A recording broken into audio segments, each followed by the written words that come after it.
All right, our next story comes from Bleeping Computer, and the title here is Black Bastard Ransomware Poses as IT Support on Microsoft Teams to Breach Networks. Oh my Oh, God.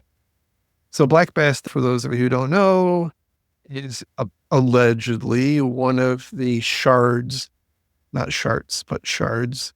Maybe a shard too, I don't know. That you ever, you ever wonder what they call themselves? They're probably like, I don't know. like Group 73. They're like, oh man, this is a much cooler name. Let's go for that. Thanks, Which random researcher dude. Which reminds me of the Jen Easterly comment Yeah. about stop giving them such cool names. Yeah.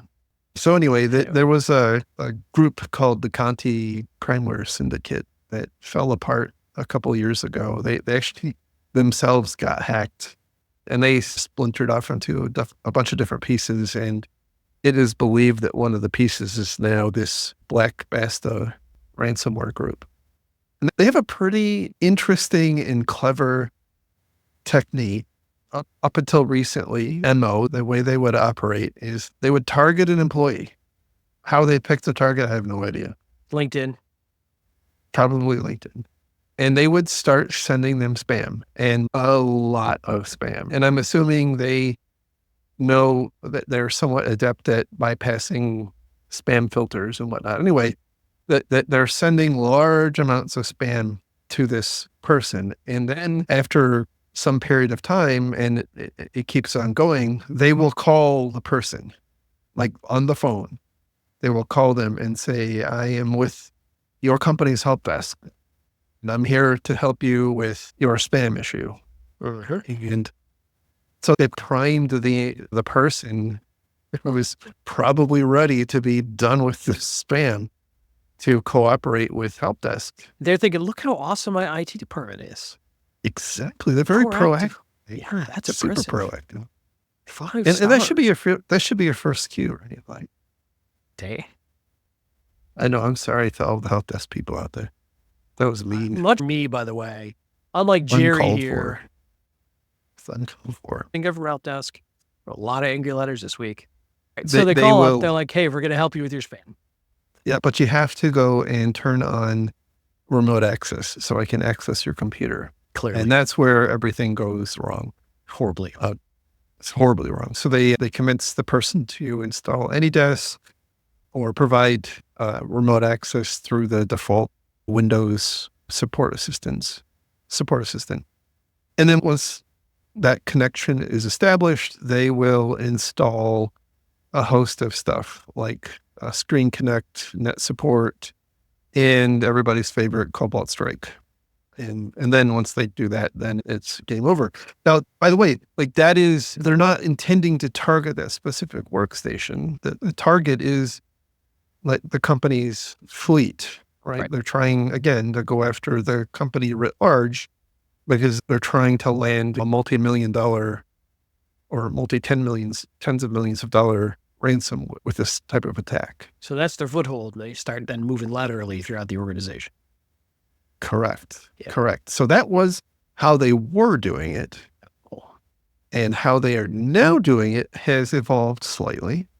So they're still sending boatloads of spam because if that works, why would you stop? I think they found a way to make it look even more authoritative by using Teams. So I think many companies now are settling on Teams. I think Microsoft has made it very financially attractive to move off of third party. So if you're in any way a Microsoft shop, I think they've made it very attractive for you to ditch your WebExes and whatever other tools Zoom, and Zoom, Slack, whatever, and settle on Teams. And so now what they've got is for companies who have not properly locked down their Microsoft accounts, the actor here has been creating basically domains on Microsoft.com tenant IDs that look like authoritative looking. And so some examples were securityadminhelper.onmicrosoft.com and cybersecurityadmin.onmicrosoft.com. And they will then try to connect via Teams to the victim And Right. again, offering to help. Yeah. So you can have external users if you have this option turned on, connect into your team's tenant. And Mhm. unless your users are very clever, they don't necessarily know that's somebody outside the company. There might be an implicit trust that they're coming over the teams, they're inside the company. Right. Yeah. Right. And then they set they set their username as help desk. And so even if you like, I guess if you dig a little bit, that the name of the tenant ID, which again looks somewhat legitimate-ish. And so it's all intending to establish that trust. And again, it's apparently been somewhat effective with companies that have, this open relationship enabled. From there, it basically proceeds the same way, right? They convince the employee, start a screen sharing session where they install.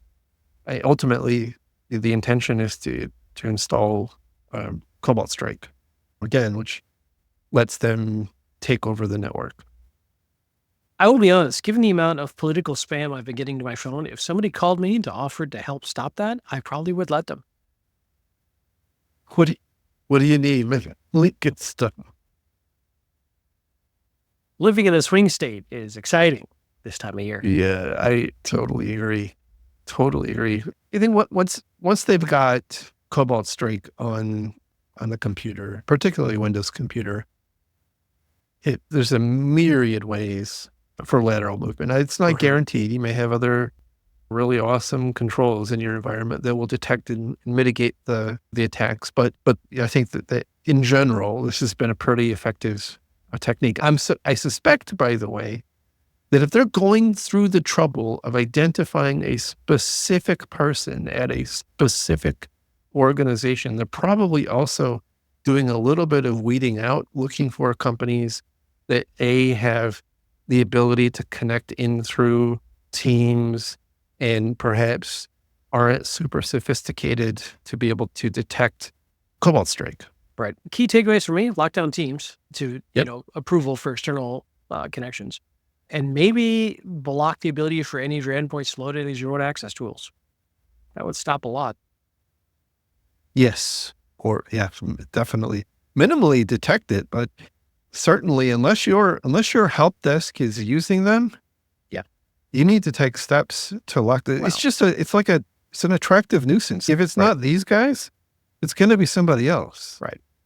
Yeah. There's a whole do you want your users running as admin debate here. This is an age old sort of set of problems, but this is so common where we see like an AnyDesk or remote helper or whatever loaded that if you could just find those and stop those from being installed by some sort of central administration tool, you're probably going to, and then get an alert when somebody tries, you'll probably stop a lot of this or at least be forewarned when it's starting to happen. Yeah. Yeah, absolutely.